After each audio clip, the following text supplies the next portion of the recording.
स्त्रियों के जो स्तन होते हैं, उन स्तनों का जब भार पृथ्वी पर पड़ता है डगमगाने लग जाती है। अब जरा बताओ इस बात में कितना लॉजिक है जो इन्होंने बताया कि अगर स्त्रियां उल्टी लेट जाएंगी, अपने स्तन अगर जमीन पर रख देंगी तो पूरी धरती डगमगा जाएगी। और ये किस प्रकार का एक भद्दा कमेंट करा जा रहा है और ये हमारी सोसाइटी सुनती है। वैसे ऐसी वीडियोस मैं बनाता नहीं हूँ, लेकिन ये कोई कॉमेडी का मुद्दा नहीं है, बल्कि ये सोशल इशू बनता जा रहा है। क्योंकि भारत में अगर कोई भी मेंटल प्रॉब्लम होती है तो वो डॉक्टर के पास जाने के बजाय लोग ऐसे बाबाओं के पास जाते हैं, और जब वो बाबा ऐसे सॉल्यूशन देते हैं उनका, तो इससे क्या होगा। ये तो कॉमेडी कर रहे हैं अपनी, लेकिन वो प्रॉब्लम बहुत ज़्यादा सीरियस होती है जिसका कि सीधा इम्पैक्ट सोसाइटी के ऊपर पड़ता है। ऐसे जो नहीं जानते मैं उन्हें बता दूं, ये अनिरुद्धाचार्य हैं और इन्हें आजकल एक नया नाम भी मिला है जो पूकी महाराज इन्हें बोला जाता है। तो इसलिए बोला जाता है कि जिस तरीके की ये अपनी हरकतें दिखाते हैं, और आजकल बाबाओं का एक ट्रेंड सा चला है कि उन्हें क्यूट नजर आना है, उन्हें क्यूट हरकतें दिखानी है, जिससे कि ऑडियंस उन्हें सीधा भगवान से रिलेट कर लें। ऐसे करके दिख जाता है।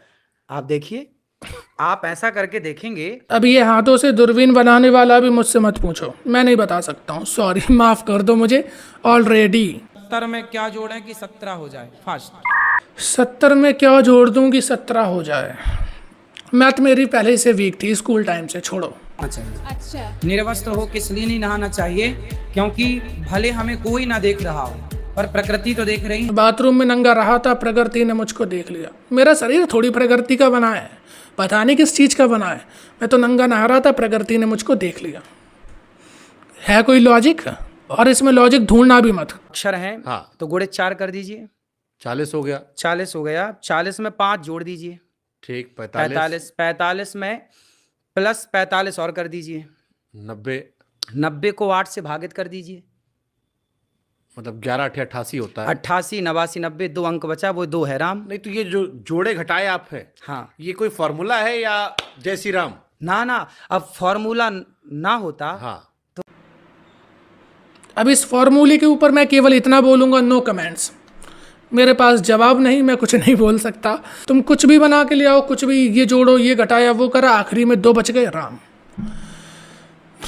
ओके। होमोडाइंस जो है वह धीरे धीरे बंदर से मनुष्य हो गया। कोई प्रूफ है? मैंने हिस्ट्री पढ़ी, मैंने बायोलॉजी पढ़ी, ज्योग्राफी भी पढ़ी, बहुत सब्जेक्ट पढ़े। होमोडाइंस क्या शब्द है मुझे नहीं पता, आज तक पता नहीं पढ़ पाया। इसी बात का आज मुझे बहुत दुख है, दिल से, तहे दिल से दुख है कि सब कुछ पढ़ लिया पर होमोडाइंस नहीं पता, और उसके क्या एवोल्यूशन के क्या वो साइंटिफिक रीज़न है वो भी नहीं पता मुझे। थोड़े बहुत पढ़ाई की होती तो पता होता। श्री कृष्ण ने जहां तक गीता से काम चला तो गीता से काम चलाया, अंत में सुदर्शन चक्र उठाना पड़ा कि नहीं जी? तो बाबा जी भगवत गीता पर, सुदर्शन चक्र पर ज्ञान दे रहे होते हैं, उसकी फिलॉसफिकल मीनिंग नहीं पता। पहली बात तो ये कि गीता कोई बाहरी युद्ध की बात नहीं करती है, गीता कोई भी हिंसा की बात नहीं करती है। जिसने भी गीता पढ़ी होगी वो इस बात को जानता है, और मेरे पीछे आप देख सकते हो। गीता केवल एक फिलॉसफिकल टेक्स्ट है जो आपके अंदर की बुराई, उन्हें मारने की बात करती है। कृष्ण का सुदर्शन चक्र भी आपकी इंद्रियों को वश में करने की बात करता है, ना कि किसी राक्षस का, किसी बाहर के लोगों का वध करने का बात करता है। रूपेण वै सीता अति गर्वेण रावण, और अंत में कहा चाणक्य ने कि अति सर्वत्र वर्जयेत। चाणक्य ने जो बात कही है वो गलत कैसे हो सकती है? अब बाबा जी एक क्लिप में बोलते हैं कि चाणक्य नीति में ऐसा लिखा है कि ज़्यादा सुंदर है, इस वजह से ऐसा हो गया। आप एक औरत को ऐसे ऑब्जेक्ट बना करके रखे हो और उसकी सुंदरता पे उसी का दोष डाल देते हो। अब इसमें हमारा क्या हाथ? अगर कोई ज़्यादा खूबसूरत हो जाए तो उसमें उसकी गलती हो गई, और एट द एंड अपने ऊपर कुछ नहीं लिखा कि चाणक्य ने ऐसा लिखा था, चाणक्य बड़े महान थे तो हमें उनकी बात माननी चाहिए। पहली बात ये कि चाणक्य कोई रिलीजियस फिलोसफर नहीं थे, चाणक्य एक पॉलिटिकल फिलोसफर थे। पॉलिटिक्स में बहुत अच्छे थे वो, और उस टाइम की जो भी कंडीशन रही हो या पॉलिटिक्स में जो भी रोल रहा हो, उसे देख करके उन्होंने ऐसी बात लिखी हो। लेकिन हर चीज़ में, हर कंडीशन में बिना जाने, बिना परखे चीज़ों को घुसेड़ देना, ये मूर्खों की निशानी होती है। लड़कियों ने शास्त्र पढ़ना छोड़ दिया और शस्त्र चलाना छोड़ दिया तो बलात्कार तो होगा। बाबा जी का कहना है कि रेप केसेस इसलिए सोसाइटी में बढ़ते जा रहे हैं क्योंकि लड़कियों को अपनी सुरक्षा करनी नहीं आती, लड़ना नहीं आता। मतलब कि अगर कोई आकर के बाबा जी को पीट के चला जाए तो इसमें गलती बाबा जी की है। इनकी कंप्लेन भी ना लिखी जाए, क्योंकि यही कह रहे हैं कि अगर आप में क्षमता होगी तो आपका कोई कुछ नहीं बिगाड़ पाएगा। सामने वाले की गलती थोड़ी है जो आपको पीट के चला गया, आप में अगर क्षमता होती तो अपने आप को बचा लो। अपने काम पे भरोसा करिए, भगवान पे भरोसा करिए, सब पे भरोसा क्यों करेंगे? दुनिया भरोसे के लायक है? फिर हुजूर का कहना है कि दूसरों पर भरोसा नहीं किया जा सकता, कि दुनिया पर भरोसा नहीं किया जा सकता, दुनिया भरोसे लायक है ही नहीं। बिल्कुल सही बात है। लेकिन you are a religious leader, आप एक धार्मिक गुरु हो, आप इसी के लिए हो कि दुनिया को ऐसा बना सको कि लोग एक दूसरे पे भरोसा करें, तभी तो प्रेम होगा। अब जब आप ही कह रहे हो कि भरोसा नहीं करूँगा क्योंकि दुनिया भरोसे के लायक नहीं है, तो आप किस तरीके के धार्मिक प्रवक्ता हो? आप तो धर्म से बहुत दूर हो, क्योंकि धर्म प्रेम से आता है और प्रेम एक दूसरे पर विश्वास से आता है। जब आप ही कह रहे हो कि विश्वास करने योग्य कोई है ही नहीं, तो प्रेम नहीं तो धर्म नहीं। हिंदू धर्म मानने वालों से शिकायत यह है कि हम सनातनी संगठित नहीं रहते, जहाँ सुमति तहाँ संपत्ति नाना। और फिर महाराज जी बोलते हैं कि हिंदू एक होकर के रहो। अब एक होकर के कहाँ से रहें? आपने सिखाया ही नहीं। आप तो ये कहते हो कि विश्वास ही मत करो किसी पर, तो अब आप ही बताइए फिर एक होकर के कैसे रहें? शादी के बाद मतलब हम लोग का ना थोड़ा सा झगड़े भी बहुत होते हैं, बनती तो आपकी तरफ से होता है कि उनकी तरफ से होता है? उनकी तरफ से भी होता है, मेरी तरफ से भी तो होता है। फिर आपको मैं एक मंत्र दे सकता हूँ। हाँ जी जरूर। एक उंगली उठाओ, इसे यहाँ रखो। देखिए, अगर घर में लड़ाई झगड़े होते हैं तो क्या करें?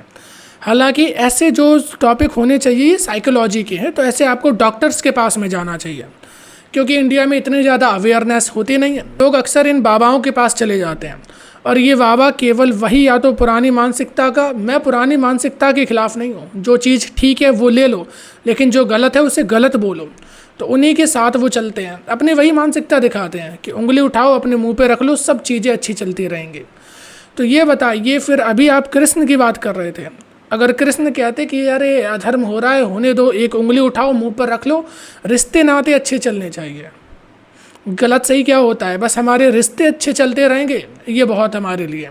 बस उंगली उठाओ, ऐसे रख लो। अर्जुन बोले कि नहीं, मैं युद्ध नहीं लड़ूंगा, मैं जा रहा हूँ। ये सामने गुरु द्रोणाचार्य मेरे पितामह हैं, मेरे गुरु है, पितामह है, सब लोग खड़े हैं, मैं किसको मारूंगा? मैं जा रहा हूँ जंगल, तपस्या करूंगा। भगवान ने कहा क्या कर रहा है तू? क्षत्रिय है, कोई प्लानिंग है कल की?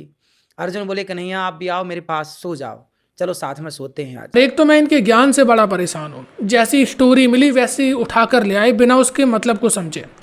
जैसे फिर सुनाते कि अर्जुन तो कहता है कि भगवान जब आप हैं तो मुझे क्या आवश्यकता है युद्ध करने की? मैं तो बस आराम से सोऊंगा, कल जो होगा देखी जाएगी। वैसे ऐसी कहानी मुझे तो नहीं पता कहाँ पे है, लेकिन अगर ये बता रहे, चलो इनकी मानते हैं। जब हमारे चाहने से कुछ होना ही नहीं है, हुई है सोई जो राम रची राखा। फिर बोलते हैं कि हो यही सोई जो राम रची राखा, मतलब कि तुलसीदास जी का वैसे लाइन है, उसके पीछे गहरा मतलब है, मैं अभी उसमें नहीं जाऊंगा। लेकिन ये बोलते हैं कि हमें तो कुछ नहीं, ऊपर वाला सब कर रहा है, हम तो बस उसके हाथ की कठपुतली हैं। अगर आप अपने आप को या इंसानों को केवल एक कठपुतली मात्र बताते हो कि सब जो कर रहा है वो तो कोई दूसरा है, तुम तो बस नियमित मात्र हो, कठपुतली हो उसके हाथों की, तो आप तो ये भी कह रहे हो कि जितने अपराध हो रहे हैं वही करवा रहा है, सज़ा मुझे थोड़ी ना, सज़ा उसे दो, क्योंकि अपराध तो वो करवा रहा है, मैं तो केवल एक कठपुतली हूँ। और अगर कठपुतली हूँ तो आप सारे जितने ग्रंथ हैं उन्हें गलत बता रहे हो, क्योंकि वहाँ पे कर्म प्रधान की बात करी जाती है। गीता में कर्म की बात करी गई, बौद्धिज्म जैनिज्म में कर्म की बात करी गई, वेदांत फिलॉसफी में कर्म की बात करी गई। और जब मैं किसी और के अधीन हूँ, मैं कर ही नहीं सकता कुछ, तो कर्म की बात क्यों करी गई? और जब कर्म है तो मोक्ष की बात फिर क्यों करी गई? जब करने वाला कोई दूसरा है तो वही दे दे मोक्ष, क्यों इतनी ज़रूरत है इतने हाथ पैर मारने की? जो है वही दुनिया में है, जो वेद और महाभारत में नहीं है वो कहीं नहीं है। आज वर्ल्ड में एक ऐसी चीज़ चली है जो कि बहुत ज़्यादा घातक है। सबको लगता है कि हम ही सबसे महान हैं, हमारे ग्रंथ सबसे महान हैं, भारत में भी वही चल रहा है। बट इन रियलिटी कोई भी अकेला महान नहीं बन सकता। हमारे टेक्स्ट इसलिए ऐसे हैं क्योंकि प्राचीन समय से हमारे यहाँ पे ट्रेड होता था, हर देश के लोग हमारे यहाँ आते थे और हमारे देश के ट्रेडर दूसरे देशों में जाते थे, जिसकी वजह से जो उनकी फ़िलॉसफी होती थी, जो उनकी थिंकिंग होती थी, वो भी कल्चर मिक्स हो जाता था हमारा, जिस वजह से वो सारी चीज़ें हमें अपने ग्रंथों में देखने को मिलती हैं। अगर आप कहो कि एक सभ्यता एक बंद है, बंद सभ्यता है, वहाँ पे बाहर आने जाने का कोई रास्ता नहीं है और वो विकसित कर जाए, तो ऐसा कभी नहीं होता। और अगर आप ऐसा बोलते हो तो आप वेदांतों का अपमान कर रहे हो, क्योंकि वेद ही तो बोलते हैं कि वसुधैव कुटुंबकम, विश्व एक परिवार है, हम सब ईश्वर की संतान हैं। तो ऐसा कैसे हो सकता है कि केवल जो भारत की संतानें हैं वही एकदम उज्ज्वलित हैं और बाकी तो पूरी दुनिया की निठल्ली हैं? आप तो यही कह रहे हो ना, सीधा सा मतलब। इस चीज़ को जितने भी लोग मेरी बात सुन रहे हैं, अकेले कभी भी कोई कंट्री महान नहीं बनती। पूरा वर्ल्ड हमारा ऐसा है कि हमने अच्छी अच्छी चीज़ें वहाँ से अडॉप्ट करी। इसीलिए वसुधैव कुटुंबकम की बात करो, ऐसे लोगों से बचने का प्रयास करो। लेकिन इन सारी बातों में से बाबा जी की ये बात बहुत अच्छी लगी। सबको पढ़ना चाहिए। बस थोड़ा दुख इस बात का है कि शायद ये भी थोड़ा बहुत कर लिए होते तो ठीक रहता, थोड़ा बहुत कर लिए होते तो अच्छा रहता। वर्तमान के समय को, आज के 100-150 साल तक को जानना है तो मुंशी प्रेमचंद को पढ़ना चाहिए। जब बाबा जी के कुछ समझ में नहीं आया तो उन्होंने कह दिया कि मुंशी प्रेमचंद्र को पढ़ना चाहिए अगर आपको कलयुग को समझना है। किस लिए पढ़ना है? मुंशी प्रेमचंद्र केवल आपने एक लेखक पढ़ा। मुंशी प्रेमचंद्र जी अच्छे थे, उनके काव्य भी अच्छे हैं, लेकिन अगर ऐसा ही है तो आप दिनकर भी देख लो, दिनकर भी कोई कम नहीं थे। हरिवंश राय बच्चन, उनकी भी रचनाएं अच्छी रहीं। ऐसे बहुत लेखक हुए। भरतेंदु, जिनके नाम पे कि पूरा युग चालू हो गया, लेकिन उनके बाबा जी के क्योंकि इस सवाल का कुछ समझ में नहीं आया, उन्होंने कहा नहीं, कलयुग समझना, मुंशी प्रेमचंद्र पढ़ लो। गाय के बच्चे को छोड़ दीजिए और गाय को छोड़ दीजिए, सैकड़ों गायों के बीच में गाय अपने बच्चे को पहचान लेगी, पर भैंस को सैकड़ों बच्चों के बीच में छोड़िए, सैकड़ों भैंसों के बीच में वो नहीं पहचान पाएगा। ये नहीं पता कि इस बात के पीछे इन्होंने क्या लॉजिक लगाया कि केवल गाय का बच्चा ही अपनी माँ को पहचान पाता है, भैंस का बच्चा नहीं पहचान पाता। अरे जरा जाकर के आप थोड़ी बहुत पढ़ाई की होती, साइंस पढ़े होते तो समझते ना कि कोई भी बच्चा हो अपनी माँ को पहचान लेता है। उनके बीच में एक स्मेल, अलग प्रकार की यूनिक स्मेल होती है। थोड़ी बहुत साइंस पढ़े होते हैं, अच्छा रहता। भैंस का दूध पियोगे तो कैसे याद होगा? गाय का दूध पियेंगे ना तो गाय का दूध याददाश्त को बढ़ाता है। और जो महाराज जी का कहना है कि गाय के दूध से याददाश्त तेज होते हैं। साइंटिफिक रिसर्च कुछ नहीं, कोई एविडेंस नहीं, कुछ नहीं पता ये कहाँ से होते हैं।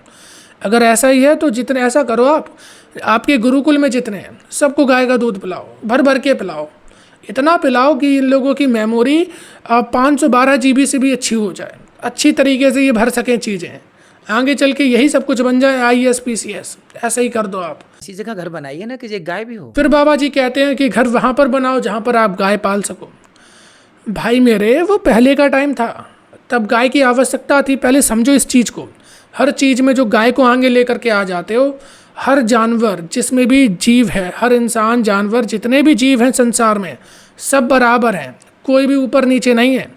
इस चीज़ को समझो आप कि गाय इसलिए इम्पोर्टेंट थी क्योंकि हमारी सोशल लाइफ, इकोनॉमिक लाइफ, सब कुछ गाय से चल रही थी। पहले अगर हमें डाइट चाहिए होती थी तो गाय का दूध, दूध से बना घी, मक्खन और दही वगैरह बहुत सारी चीज़ें होती हैं, और भी दूध से मिठाइयाँ भी बनती हैं। इस वजह से एक अच्छी इकोनॉमी में कंट्रीब्यूट गाय करती थी पहले, उसकी हमें ज़रूरत पड़ी। गाय के गोबर से जो घर पे पहले लीपा जाता था घर, वो हो गया। दीवार भी बनाई जाती थी गोबर से। गोबर को हम उसमें ईंधन के रूप में भी इस्तेमाल करते थे। जब हमें खाना पकाना होता था, कंडे रखे जाते हैं, कहीं पे उपले बोले जाते हैं। ये केवल खाना बनाने के काम में नहीं आता था, सर्दियों में आग जलाने के भी काम में आता था, यज्ञ करने के भी काम में आता था, क्योंकि ये एक नेचुरल फ्यूल की तरह हमारे पास हो गया। इस वजह से गाय हमारे लिए इम्पोर्टेंट थी। लेकिन आज के टाइम पे और दूसरे व्यवसाय हैं, और भी चीज़ें हैं, तो उनकी तरफ बढ़ो। केवल इस चीज़ पे पढ़ के मत रह जाओ, जरा उसके पीछे की लॉजिकल थिंकिंग जो है, जो रैशनल थिंकिंग है, उसे समझो आप। पहले आकर डाले अपना डेरा, वो भारत देश है मेरा। तो हमने तो ये गीत सुना है, हाँ, हमने तो ये गीत सुना है, तो हम तो यही कहेंगे कि भारत में सबसे पहले सूर्योदय होता है। तो गाना सुना तो कह दिया कि सबसे पहले सूरज भारत में निकलता है। गाने में तो कितनी अश्लील चीज़ें होती हैं, वो भी सच होनी चाहिए। गाने में तो ना जाने क्या क्या होता है, वो भी होना चाहिए। मैं तेरे लिए चांद सितारे तोड़ लाऊंगा, तो क्या सच में ले आऊँगा तोड़ के? मतलब कि बुद्धि जरा भी लगानी नहीं है। मैंने तो बस सुन रखा था, उसमें लिखा था तो होगा, मेरी अपनी बुद्धि थोड़ी ना है। और ऐसे अगर बता दूं तो बहुत बड़े बड़े लेखकों ने, जो कि अच्छे रहे राइटर, उन्होंने लिखा है कि जो अपनी बुद्धि का यूज़ नहीं करता, केवल वही लिखे लिखाई बातों को मानता रहता है, वो जानवर होता है, वो पशु के समान होता है। भारत की कुछ बूंदें जमीन पर गिरी, ठीक। उन्हीं बूंदों से एक बूंद बनी प्याज, एक बनी लहसुन। ये साइंटिफिक रीज़न अब मिला कि इस वजह से लहसुन और प्याज की उत्पत्ति हुई, क्योंकि ये तो अमृत से बना है।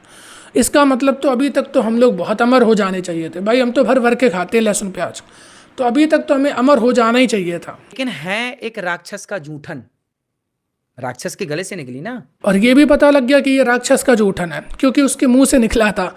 तो हम हर साल जो ज़मीन से उगाते हैं ये चीज़ें, हर फसल जो ज़मीन से उगती है, ये राक्षस का मुंह है। पता नहीं कहाँ से लॉजिक लेकर के आते हैं। बताइए इनकी इस लॉजिक पे क्या बहस करी जाए। और ये कोई लॉजिक भी नहीं है। हिंदी में दो होते हैं, तर्क और कुतर्क। ये कुतर्क है इनका, इसमें हम क्या ही साइंटिफिक बहस कर सकते हैं। का अर्थ होता है पुराना, प्राचीन, सनातन। सूर्य कैसा है? सनातन। महाराज जी से जब धर्म पूछा जाता है सनातन क्या है, कुछ भी उल्टा सीधा अपनी मर्जी से बनाते हैं। बता दिया कि सनातन मतलब पुराना, सत्य भी इसमें लगाया जाता है, तो सत्य मतलब हो गया कि जो पुराना सत्य है वही हमारा धर्म। अरे प्रभु, थोड़ी बहुत तो धर्म की शिक्षा ले लेते, थोड़ी बहुत फिलॉसफी पढ़ ली होती तो पता लगता। सनातन का मैं अगर बताऊं जो मैंने खुद लिखी है, मैं अपनी लिखी बताता हूं, क्योंकि वैसे ऐसा कहीं पे भी नहीं लिखा है, लेकिन जो मैंने अपना ऑब्जर्व करा है वो बताता हूँ। जब भी हम ईश्वर से अलग होते हैं हम अनाथ हो जाते हैं। परमात्मा से अलग होना ही अनाथ होता है, और जब हमें दोबारा सनाथ होना है तो उसके लिए हमें एक मार्ग चाहिए। जिस मार्ग पे चलकर हम जाते हैं उसे सनातन बोला जाता है। की पलकें झपका रहे हैं ना, ये भी तो आप कर्म कर रहे हैं। आपका दिल अंदर धड़क रहा है, वो भी तो अपना कर्म कर रहा है। कसाई गाय काट रहा है, वो भी तो अपना कर्म कर रहा है। हम महाराज जी कर्म और धर्म भी बताते हैं कि ये गलत कर्म है, वो सही कर्म है। पहली बात, कर्म ये नहीं होता।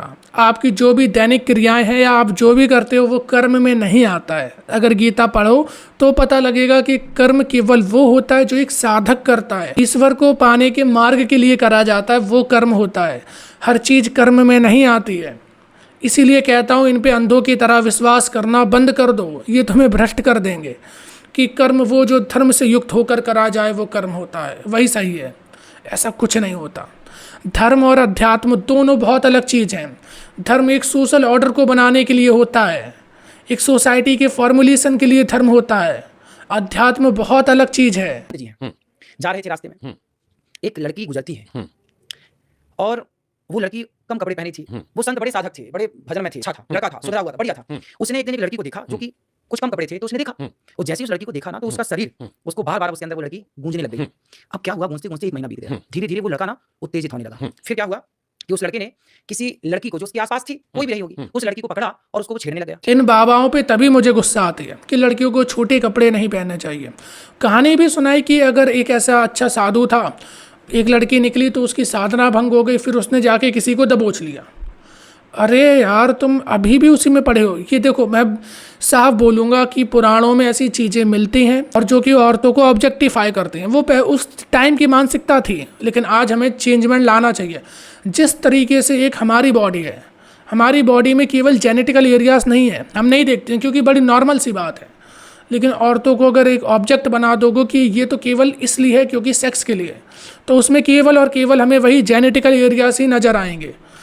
अब वो चाहे जैसी भी हो, जैसी भी जा रही हो, अब तुमने उसके जेनेटिकल एरिया देखे और उस पर भी दोष उसका डाल दिया कि ऐसे कपड़े क्यों पहने थे। अगर जब ये शरीर के तल से ऊपर उठ जाओगे ना, तब समझोगे कि हर बॉडी बराबर है। थोड़े बहुत डिफरेंस हैं, वो भी केवल इसलिए ताकि रिप्रोडक्शन हो सके, इसलिए नहीं है कि तुम्हारी सेक्सुअल नीड हमेशा पूरी हो। हमसे बेहतर तो जानवर होते हैं, जब टाइम आता है उनका वो कर लेते अपना जो करना है। इस तरीके से नहीं होता है। गाय के गोबर से गेहूं के दाने निकाल कर खिलाओ तो स्त्री गर्भवती हो जाती है। ये फॉर्मूला IVF टेक्नोलॉजी को फेल करने के लिए है। मैं बता रहा हूँ, IVF अब नहीं बचने वाला। गाय को क्या है, केवल गेहूं खिलाने हैं तुम्हें, गेहूं खिलाओ, सुबह जब गोबर करे उसके दाने निकालो, पीसो, रोटी खाओ, प्रेग्नेंट। इतनी आसानी से क्या ज़रूरत है लाखों रुपए IVF पे खर्च करने के। यही फॉर्मूला अपनाना चाहिए। टीबी की बीमारियां हो, यहाँ तक कि कैंसर का कोई इलाज है, थेरेपी दे दे के मार डालते हैं लोग। महाराज जी साइंस वाले खा जाएंगे हमको आपको। और बताते हैं कि इन सब चीज़ों से, गौमूत्र से, गाय के दूध से अगर हम पंचगव्य बना के पीते हैं तो आपकी कैंसर, टीबी ऐसी बीमारियां ठीक हो जाएंगी। साइंस वाले तुम मर जाओ, जीने का तुम्हारी कोई मतलब नहीं, रिसर्चेस का कोई मतलब नहीं। इन्हें बैठा लो और ना तो इनके ऊपर केस ठोक दो, एक तगड़ा केस ठोको, ताकि ये जब कोर्ट में आए, गवाही दें, माफ़ी मांगे, तो जनता को इनकी असलियत मालूम पड़े। क्योंकि हमारा देश कैंसर का हब है और वहाँ पर ऐसी बातें कर रहे हो तो लोग बहकेंगे, उसके चलते उनकी हालत और ख़राब होगी। इनका तो कुछ नहीं होगा, लेकिन लाखों लोग जो इन्हें फॉलो करते हैं वो ज़रूर मरेंगे। वो तो गरीब आदमी कथम भी नहीं बुला सकता, उसके लिए भी आपको लाखों रुपया चाहिए। जो भोग विलास में पड़ गया फिर वो बाबा कहा। ये जब भी इन लोगों से सवाल किया जाता है कि आप इतना ज़्यादा लग्जरी आइटम क्यों रखते हो, लग्जरी कार, लग्जरी वॉच, तो इनका यही होता है कि जब वो गुटखे का ऐड करने वाले, सैरोगेट ऐड करने वाले रख सकते हैं, तो हम क्यों ना रखें, हम तो सोसाइटी के लिए अच्छा काम कर रहे हैं। वो रख सकते हैं लेकिन तुम नहीं रख सकते हो। कारण बताता हूँ, वो इसलिए रख सकते हैं ताकि उन्हें तो पैसा कमाना, उनका सीधा क्लियर गोल है। लेकिन तुम एक तरफ तो अध्यात्म की बात करते हो कि हमें पैसे रुपए से कोई मतलब नहीं, हम तो भगवान की सेवा में हैं, और दूसरी तरफ तुम इन सब चीज़ों में जब पड़ जाते हो तो सवाल उठना लाजमी है, बिल्कुल उठेंगे।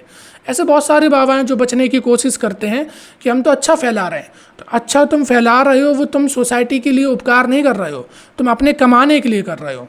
और वो अच्छा फैलाना तब माना जाएगा जब तुम इन सब से हट के करोगे, क्योंकि तुम तो डिसऑनेस्ट भी हो, अपनी बातों पे खड़े नहीं रह सकते हो तुम।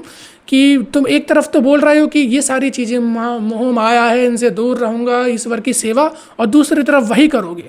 उन हीरोओं से ज़्यादा, उन एक्टर से ज़्यादा तुम डिसऑनेस्ट हो, तुम पापी हो।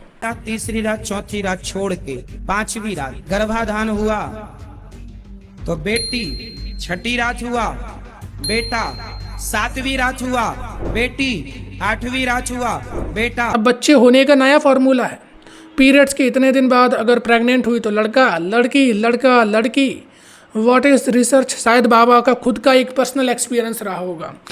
अगर इसे बाबा एक बड़े लेवल पे टेस्ट करें तो शायद कुछ हो सकता है बात, कि अगर उनका एक्सपेरिमेंट सही रहता है तो इसे हम लागू कर सकते हैं। सिर में ही मारा था, सिर में थोड़ी जरा सी चोट आई थी। अरे तो सिर में क्यों मारा, हाथ में मारा होता। गुरुजी अब पहले इतना नॉलेज नहीं था, अब हो गया नॉलेज, अब नॉलेज हो गया। अब कहाँ मारोगे। बताओ, ये जेल में सुधार के लिए गए थे और उससे सिखा के आते हैं कि नहीं, अब सिर में मत मारना, कहीं और मार लेना चलेगा, मरना नहीं चाहिए, क्योंकि मर जाएगा तो तुम्हें जेल होगी। उससे अच्छा मरना नहीं चाहिए, बाकी पूरा पीट लियो। ये क्या बात हुई। तो मतलब कि ये सिखाने के लिए गए हो। और ऐसी चीज़ों पे कॉमेडी बिल्कुल नहीं होनी चाहिए। जितने भी अभी आके मुझे बोलेंगे ना कि वो तो चलो एक कॉमेडी पर्पस के लिए, नहीं होनी चाहिए कॉमेडी। मेरे को भी अपने पापा को भी नाम देके बुलाता है। अच्छा, दीवानी या गिलास मांगिए नहीं देता है। अब आपका नाम लेके बुलाता है। हाँ हाँ। ऐसे ही आप बोलते हैं ना कि टीनेज में माता पिता को दोस्त बना लो, तो इस तरीके से ये लड़का, इसने इनकी बात मानी और बात मानकर अब वो अपने घर पे वैसा करने लगा। उसका इम्पैक्ट उसके घर वालों को भुगतना पड़ा। ऐसे ही जो अभी यूपी में भोले बाबा करके गए, कितने लोग तो निपट लिए और उस बाबा का कुछ हुआ, कुछ भी नहीं हुआ। इन बाबाओं को एक बड़ा तबका फॉलो करता है, जो कि गरीब लोग होते हैं, पिछड़ा वर्ग से होते हैं, ज़्यादातर महिलाएं होती हैं उनमें, और वो लोग इनकी बातों को बहुत बहुत मानते हैं और इनकी बातें उन पर बहुत इम्पैक्ट भी डालते हैं। तो इसे कोई कॉमेडी के वे में लेने की बिल्कुल ज़रूरत नहीं है।